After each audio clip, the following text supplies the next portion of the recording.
¿Qué tal? Este es el segundo video de lo que es el diagrama de tres componentes o diagrama ternario. Hoy vamos a ver formación de fases. Y bueno, cuando tienes dos líquidos que son completamente insolubles uno en el otro, tal como agua y aceite, y pones un detergente para hacer soluble uno en el otro, vamos a ver que si no agregas suficiente emulsificante, como es el detergente, se van a formar dos fases definidas. Aunque parcialmente puede estar soluble un componente en el otro, va a quedar distribuido de esta manera. Van a quedar dos fases. Por ejemplo, si es agua y algún aceite y tienes el detergente, aquí vamos a tener una fase completa de agua y aquí arriba vamos a tener una fase completa de aceite.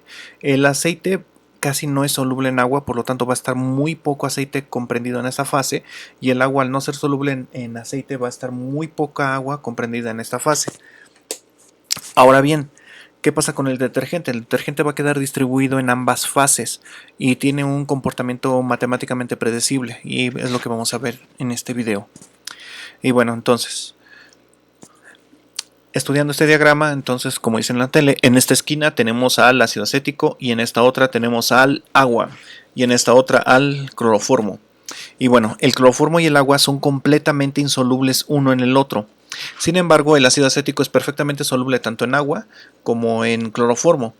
Entonces, cuando nosotros tenemos mezclas de agua con ácido acético, se pueden formar dos fases. Todo lo que esté aquí debajo de esta línea son dos fases, van a formar dos fases así como vemos en la figura, mientras que lo que esté aquí cerca del ácido, del componente principal, que sea ácido acético, va a formar una sola fase. Y bueno, antes de comenzar a ver esto, necesitamos comprender un poquito más de las trayectorias. Vamos a suponer que tenemos una mezcla de ácido acético con agua exactamente al 50% de cada uno de los componentes y le vamos a agregar cloroformo.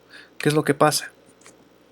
Que vamos a acercar a este punto, lo vamos a acercar hacia este otro al agregarle cloroformo, de tal manera que si a este punto le agregamos una cantidad infinita de cloroformo, prácticamente se va a convertir en esta otra, en este punto. Entonces, ¿qué pasa si agregamos poco? Si agregamos poco, solamente va a recorrerse un poco esta distancia, pero va a seguir la misma dirección. Lo mismo, si agregamos un poco más, se va a acercar a esta distancia, pero vemos que va a obedecer una trayectoria definida. Entonces, siempre que tenemos un punto definido, un punto dado, y agregamos un componente puro, obedece una trayectoria que apunta completamente hacia el componente puro de esa sustancia. Entonces, todos los puntos que tengamos de esta mezcla al ser adicionados con cloroformo se van a encontrar en esta otra línea. Aquí detenemos esto porque es cuando se forman las dos fases. Entonces, para conocer exactamente cuándo se forman las dos fases, necesitamos mezclas de componentes puros. Recordemos que en esta cara del triángulo no tenemos el componente de cloroformo, entonces al irle agregando cloroformo se van a ir recorriendo cualquier punto que tengamos aquí hacia esta arista. Entonces, vamos a hacer otra mezcla. Aquí tenemos 60% de cloroformo, 40% de agua. Entonces, 60% de ácido acético, 40% de agua. Entonces, al agregarle cloroformo en este punto es cuando se rompe la mezcla y vemos que obedece la misma trayectoria. Vámonos hacia arriba, 70% de ácido acético y agregamos cloroformo, hace que se rompe la mezcla y vemos que es ahí y obedece la misma trayectoria. Ahora vemos esto, aquí tuve que agregar muy poco cloroformo para que se rompiera la mezcla, aquí agregué más y aquí agregué mucho más cloroformo. Entonces, si me voy hacia el 80, debo de agregar mucho más cloroformo para que se rompa la mezcla. Y aquí vemos que es prácticamente todo este volumen de cloroformo el que se tiene que agregar para que se pueda romper la mezcla.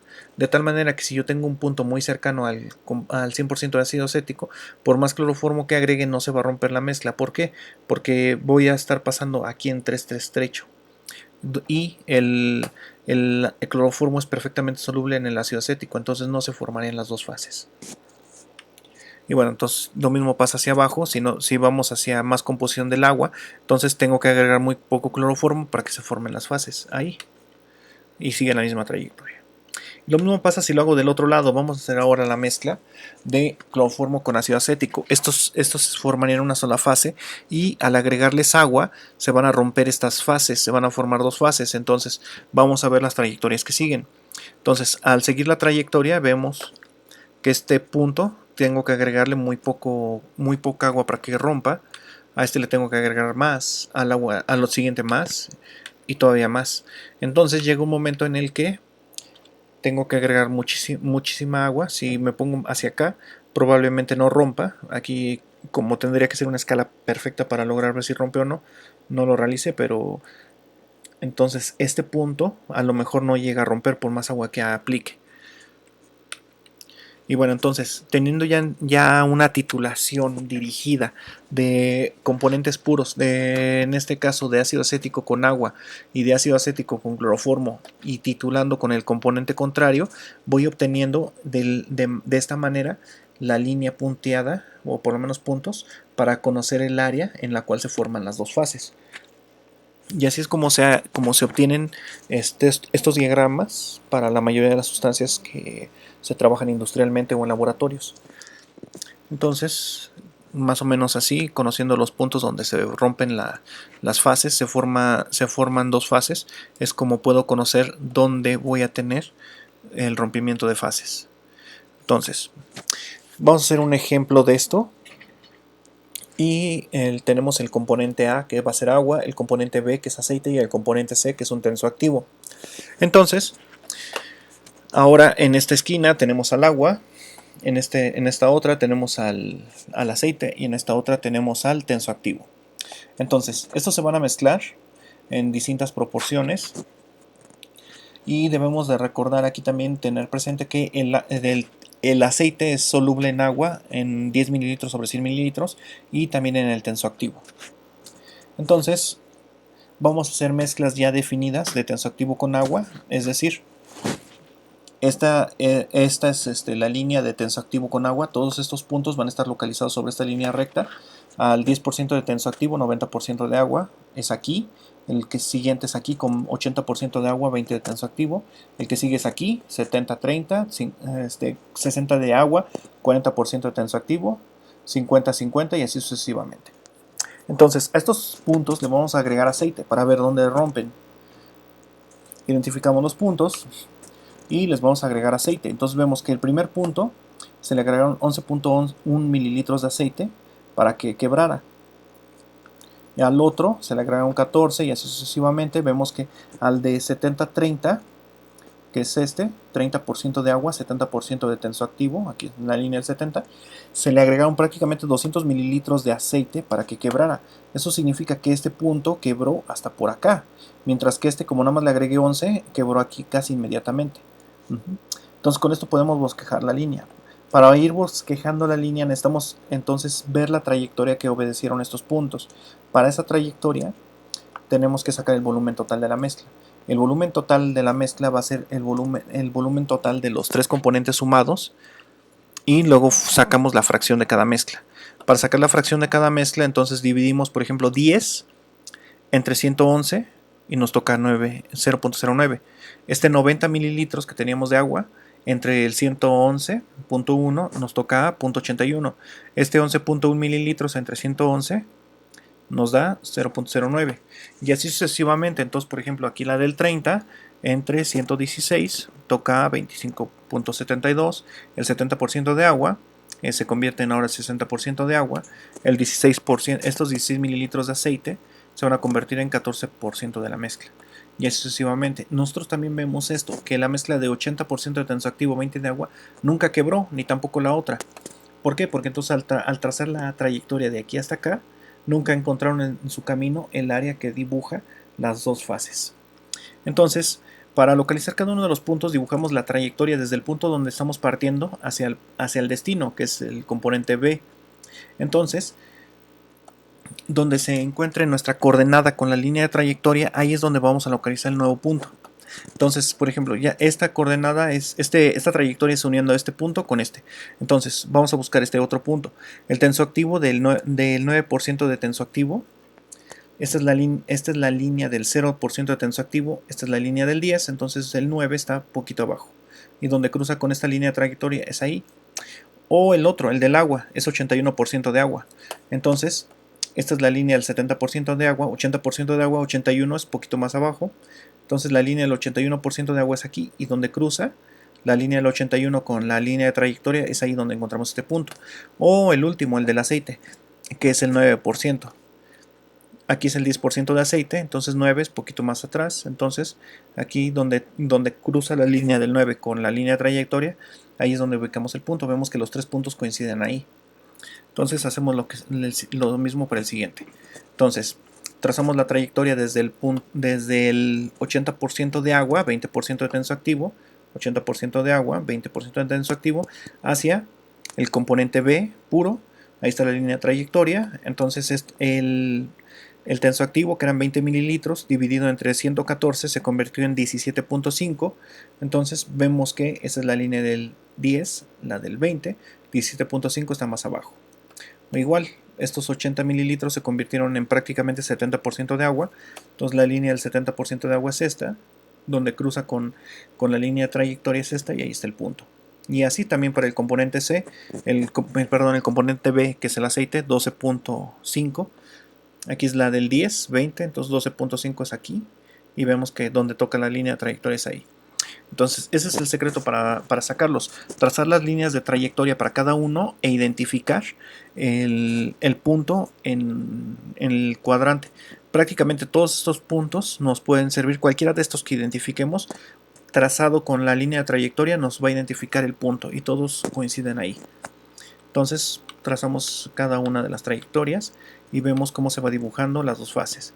Entonces aquí en estas habíamos quedado que no se formaba una segunda fase, por lo tanto nunca rompió la emulsión. Y ahí vemos que estas dos agregamos una cantidad muy grande de aceite, nunca se formó la segunda fase, y eso significa que entonces la línea de dos fases está más atrás de esta. Y como aquí también nos identifica que es 10% de tensoactivo, el aceite es soluble al 10% en el tensoactivo y también en el agua. Eso significa que aquí es la línea del 10%, esta es la línea del 10% del componente B en agua. Entonces aquí es donde cruza para unirse acá, y aquí también sería hacia el 10% del tensoactivo. Entonces toda esta área es la de las dos fases. Dibujado quedaría así. Y bueno, así es como se obtienen estos tipos de diagramas. Ahora, una vez que ya aprendimos a trazar estos diagramas, hay que ver cómo se comporta la línea de las dos fases. Resulta que si yo hago una mezcla y esa mezcla tiene una composición que está dentro de la zona de dos fases, se va a romper entonces en las dos fases que habíamos visto antes. Y esas dos fases, una composición va a ser exactamente la que tenga en esta esquina y la otra va a ser hacia acá. No importa si este punto está en el centro, está muy pegado a esta esquina o está esta otra, siempre se va la composición hacia ambas esquinas. Ahora, si este punto está exactamente a la mitad, entonces lo más probable, porque tampoco es completamente matemáticamente correcto decirlo, lo más probable es que ambos volúmenes, la fracción de aquí y la fracción de acá, sean iguales. Pero si yo me recorro hacia acá, este punto, cuando se rompen dos fases, entonces la fase que está aquí más cerca va a ser un volumen mayor que la fase que está acá. Y así sucesivamente. Entonces, si yo trazo un punto, por ejemplo aquí, entonces este punto que está sobre esta línea se va a romper hacia acá y hacia acá. Entonces, al romperse, este punto va a tener más volumen que el punto que está acá, pero las composiciones se van a mantener fijas. La composición de este punto y la composición de este punto va a permanecer constante sin importar en qué parte de la recta está ubicada la mezcla que nosotros estamos diseñando. Y bueno, entonces así es como podemos conocer la fracción en la que se rompen las mezclas. Suponiendo aquí que tenga la mezcla A. Esta mezcla A, ¿qué composición tendría? Si tenemos este es el componente A, el componente B y el componente C, esta mezcla A del componente A tendría aproximadamente un 17% del componente A, tendría aproximadamente un 47% del componente C, y del componente B tendría aproximadamente un 33%, un 35, 37% quizá. Y se rompería en esta fracción. Aquí se enriquece la fracción C, que pasó del 47% a casi el 50%. También se enriqueció la fracción B, que pasó del 35-36% a un 42-43%. La otra fase Entonces, ¿qué está pasando? Que se empobreció el componente C. El componente C va a quedar empobrecido, que pasó desde un 50 y... Perdón, de un 48 pasó a un 40%, de un 48% más o menos, pasó a un 40%, pero se enriqueció la fracción A. La fracción A pasó aquí de un 17% más o menos a un 58%. La fracción B también se empobreció. La fracción B la teníamos aproximadamente en un 33% y aquí ahora la tenemos en un 2, 3, 4, 5% incluso, un 5% máximo. Entonces vemos que se empobrece y así es como nosotros podemos conocer entonces las fracciones de una mezcla que quede en la zona de dos fases. Y conociendo las fracciones podemos conocer también el volumen en el cual se rompe una mezcla. Bueno, entonces el siguiente ejercicio es para conocer el volumen en el cual se rompe una mezcla. Entonces vamos a suponer un ejemplo hipotético que tenemos esta zona de tres componentes. Aquí está el componente A, el componente C, el componente B. Se forma una zona de dos fases. Estas son las líneas en las que se rompen las fases. Y entonces tenemos una mezcla que está dentro de esta zona. Tiene 179 mililitros del componente A, 121 mililitros del componente B y 50 mililitros del componente C. Esto lo llamamos mezcla 1. Y hay que determinar el volumen de fracción en la que se rompe, la fracción 2 y la fracción 3, en las que se va a romper. Entonces lo primero que tenemos que hacer es ubicar el punto. Para conocer el punto hay que conocer su composición porcentual. Entonces primero sumamos los volúmenes, sumamos el 179, el 121 y el 50 y nos da 350 mililitros. Ahora dividimos cada una de esos volúmenes entre el volumen total para sacar la fracción. Entonces la fracción del componente A son los mililitros del componente A entre el volumen total. 179 entre 350 nos da 51.14%. Igual el componente B es 121 entre 350, nos da 0.34. El componente C es 50 entre 350, nos da 0.1428. Y entonces ahora ubicamos el punto que tiene esta coordenada. Entonces, 51% del componente A. Esta es la línea del 50%, 51% del componente A está casi sobre esta línea. Ahora, ¿dónde cruza? Cruza con 34.57% del componente B. Entonces el componente B, este es el 30, el 34% está aquí. Con la línea del 51, aquí está ubicado nuestro punto. Y vemos que también debe de cumplir con la condición de que el componente C está al 14.28. Entonces, esta es la línea del 10, del 20% del componente C. Entonces, estábamos ubicados aquí abajo. Entonces, también cumple con la del 14% del componente C. Entonces, ubicamos el punto en el diagrama. Ahí está. Nos quedamos únicamente con la línea que nos interesa para conocer las composiciones de los dos extremos. Entonces, esta es la mezcla 1. Aquí le vamos a llamar fracción 2 y fracción 3. La fracción 3 es la más fácil de identificar. Vemos que corresponde al 10% del componente A, 70% del componente B y 40% del componente C. En la fracción 2 vemos que corresponde más o menos al 8% de B, corresponde al 81% de A y del componente C es más o menos el 10%. Entonces identificamos los puntos 2 y 3. Y entonces estas son las fracciones que habíamos acordado. Identificamos los puntos. Vamos a plantear el sistema de ecuaciones ahora. Entonces, este punto 1 se rompió en la fracción 3 y en la fracción 2. Ahora, ¿cómo planteamos el sistema de ecuaciones? El volumen total que se forma de la fracción 2 lo llamamos X. Al volumen total de la fracción 3 lo llamamos Y. Lo único que sabemos es que X más Y me tienen que formar los 350 mililitros de mezcla. Entonces esa es nuestra primera ecuación. X más Y es igual a 355. Y que el volumen X tiene la composición del punto 2 y la fracción 3 tiene la composición del punto 3. Entonces, esta A2 es la que habíamos visto aquí, que era del 82%, que es esta, la del 82%.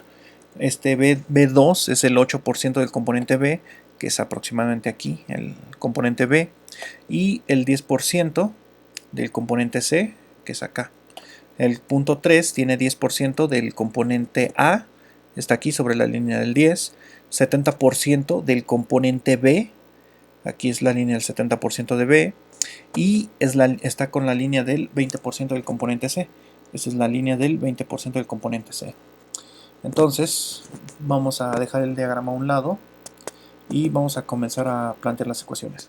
Entonces, X tiene coordenadas .82, .8, .1. Y tiene coordenadas .1, .7 y .2. Planteando el sistema de ecuaciones, lo único que sabemos es que el componente A, que eran 179 mililitros, se distribuyó tanto en X como en Y. Entonces, X por .82 y Y por .1. Y ahí está la primera ecuación. La siguiente ecuación entonces la planteamos que el componente B, perdón, que eran 121 mililitros, está distribuido en .08X y .7Y. Y así es como lo tenemos, .08X, .7Y, y me tiene que dar 121 mililitros. El componente C, que son 50 mililitros, está distribuido en .1X y .2Y. Y aquí está, y la suma me tiene que dar 50. Ahora, escribiendo estas tres ecuaciones, ya sin las incógnitas, para sacar matrices, las planteamos así. Entonces, .82, ahí está. .1, aquí está. 179, ahí está. .08, ahí está. 0.7, ahí está. 121. El 0.1, 0.2 y 50. Ahora, lo que voy a hacer aquí es que esta columna, la primera fila, la repito, porque voy a hacer una muletilla, porque voy a hacer esto con el sistema de matrices. Voy a sacrificar un poco de exactitud matemática para darle simplicidad al proceso, pero vamos a hacer esto por regla de Kramer. Entonces vamos a sacar la determinante de X, la determinante de Y y la determinante del resultado. A esta también nada más la ponen como delta para que se vea más bonito la operación final, pero resulta un poco más complicado, sobre todo si es la primera vez que lo haces. Entonces lo vamos a decir determinante del resultado. Para sacar las determinantes, ¿qué es lo que hacemos? Para sacar la determinante de X, elimino toda la columna de X y nada más me voy a quedar con estas dos columnas de acá. El punto 1, 179, punto 7, 121, y ya vemos esto. Para sacar la determinante de Y, elimino la columna de Y completita. Nada más nos quedo con la columna de X y la columna de R. Y ahí está. Punto 82, 179, punto 08, 121. Ahora, para sacar la determinante del resultado, elimino toda la columna del resultado y nada más nos quedo con la de X y la de Y. Y ahí está. Ahora, entonces, ¿cómo se hace esto en la regla de Kramer? Voy a multiplicar punto 1 por 121 y le voy a sumar punto 7 por 50 y le voy a sumar punto 2 por 179. Y ahí está, punto 1 por 121, es la primera parte. Punto 7 por 50, ahí está. Punto 2 por 179, aquí está. Y le voy a restar exactamente la operación contraria, 179 por punto 7, aquí está. Le voy a restar también 121 por punto 2, ahí está. Y también le voy a restar 50 por punto 1. Y es esta última parte. Simplificando, entonces, punto 1 por 121 son 12.1, punto 7 por 50 son 35, 0.2 por 179 son 35.8, esto da 125, esto da 24 y esto da 5. Entonces, sumando todo, nuestra determinante de X da de 71.6. Entonces, procedo a hacer lo mismo para la Y. Entonces es .82 por 121, aquí está. .08 por 50, ahí está. .1 por 179, aquí está. Menos 179 por .08, ahí está. 121 por .1. Y el último término es 50 por .082. Y ya nada más simplifico. Entonces, esta parte da 99, esta otra da de 4, esta otra de 7.9, esta otra de 14.32, esta de 12.1 y la última de 41. Y entonces la determinante es de menos 53.7.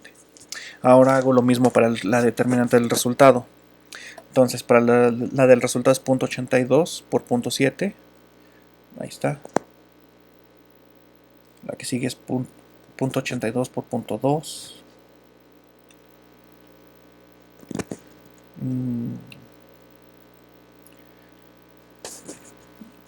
Y ya que tengo las determinantes, están mal las determinantes. La determinante está bien, pero la sustitución está mal. Bueno, ya que tengo las determinantes, divido esta entre las determinantes para sacar la x. Entonces la x es igual a la determinante de x entre la determinante del resultado. Entonces es 71.6 entre 0.35 y esto me da de 200 mililitros. La que sigue entonces es menos 53.7 entre 0.35 y me da de 150 mililitros, y vemos que deben de cumplir con la ecuación inicial que era que la suma da de 350 mililitros. Entonces, ya a manera de resumen para este problema, cuando nosotros hacemos esta mezcla de 179, 121 y 50, suman en total 350 mililitros, pero se va a romper en dos fracciones, la fracción X y la fracción Y. Esta fracción, la fracción X, va a tener un volumen de 200 mililitros, aquí, que es la parte de abajo, y la fracción Y va a tener un volumen de 150 mililitros, que es la fracción de arriba. Y eso es lo que nos quiere decir matemáticamente todo este proceso, y es cómo se resuelve.